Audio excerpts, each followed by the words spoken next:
देखियो दर्शक बंधु हमरा के मिलकर अंडा बना रहल छियै ठंडा में, कियाकि हम ठंडा ले छियै तो ठंडा में अंडा खेबै और ठंडा के दूर भगेबै। देखियो हमरा केना अंडा बना रहल छियै, अहाँ सब केना बना रहल छियै अहाँ के बतबू। बेसी उड़ रहल छै ना पूरा दिन। और अहाँ कुछ कहे ला चाहे छियै? हां जकरा जकरा अंडा खाए के है उ सब आब हम बहुत टेस्टी बनबै छी वह कहब त। हां टेस्टी तो हम बनबै छी, लेकिन दर्शक बंधु के अहाँ के हाथ के तब न कहत। वहाँ तो कहै छै आओ सब कोई हम बना रहल छी पावत भर में आओ साथ में खेबै अंडा। और जाड़ा में अंडा खेबाक चाहिए। अंडा में अंडा गाना गाओ ने तो। ओए गाना गा तो सुना दियो। अहीं गाबू हम सैया ठंडा में अंडा कुए तू रजाई लेखा काम तू। सैया ठंडा में अंडा कुए तू रजाई लेखा काम तू।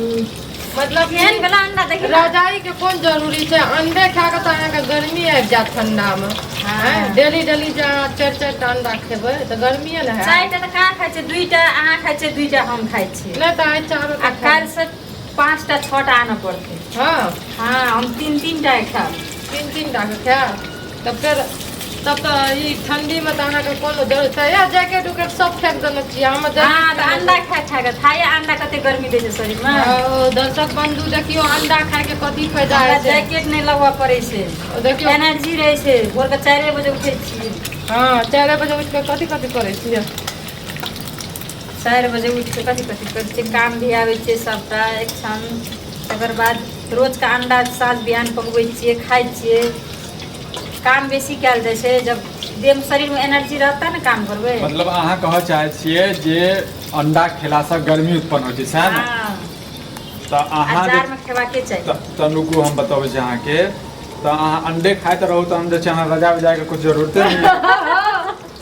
सही सही बताबियो अहाँ सच में कि अंडा खेला से गर्मी पैदा होइ छै? अहाँ बताबू पहले, अहाँ बताबू नहीं तो हिनकर चोरी कर दे। अहाँ बताबू अंडा खेला से की गर्मी पैदा होइ छै? गर्मी पैदा हाँ मतलब जेना कहलखिन ना हमरा अंडा खाइ छियै तऽ गर्मी होइ छै। हम जब जब खाइ छी तऽ कनी देह में गर्मी आबैया। हाँ तो ओइ दिन की अहाँ मतलब जेना एखन ठंड के समय छै तो अहाँ जे छै रजाई नहीं ओढ़ै छियै या कपड़ा नहीं पहिरै छियै? हां पहनै छियै ना।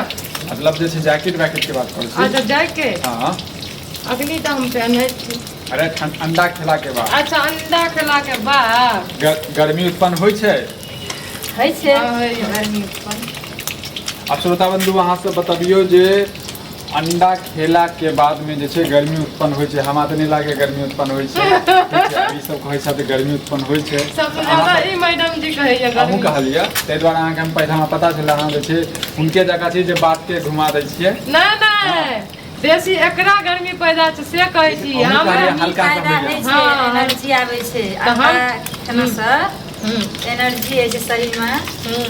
एकटा काम करला के बाद दूटा काम कए सकै छी अहाँ सिखाइए की दूटा की काम कर सकै छी? जेना कि मतलब नॉर्मल साग सब्जी में अंडा में मीट मछली में बहुत एनर्जी है। हम कहे ला चाहे छी हाँ हमरा मीट मछली अंडा से ज्यादा नॉर्मल हरा हरा सब्जी खाए से ज्यादा एनर्जी है छै। सब्जी खेला से? हाँ लेकिन अहाँ ध्यान दै छियै मीटे मछली पर ज्यादा। अरे की करिए त ई बेसी ध्यान दै रहल नहीं जाइ छै। देखियो हिनका रहल नहीं जाइ छै, सच बात बताबी तऽ हिनका रहल नहीं जाइ छै बुझलियै। कहै छै ना जे छोड़ल नहीं जाइए छोड़ल नहीं जाइ छै। अंडा सबसे ज्यादा यहाँ खेता बुझलियै। लेकिन कहै छथिन झूठ बोलते मीट मछली हम मतलब ओते नहीं पसंद है हमरा। चलो श्रोता बंधु अहाँ सब जे छै कमेंट करू वीडियो के जे छै देखियो और सब मिलजुल कऽ सबटा पारिवारिक छथिन मिलजुल कऽ अंडा बनाबै छथिन। तो अहिना सब प्यार दुलार दियो जिनका जिनका खाके ये से बेटा अपना अपना घरे पर बनाओ अंडा। अकेला दूटा अंडा खाया जिनका होता हम घर के दबा के अहाँ सब अंडा जे छै अपना घरे पर बनाओ।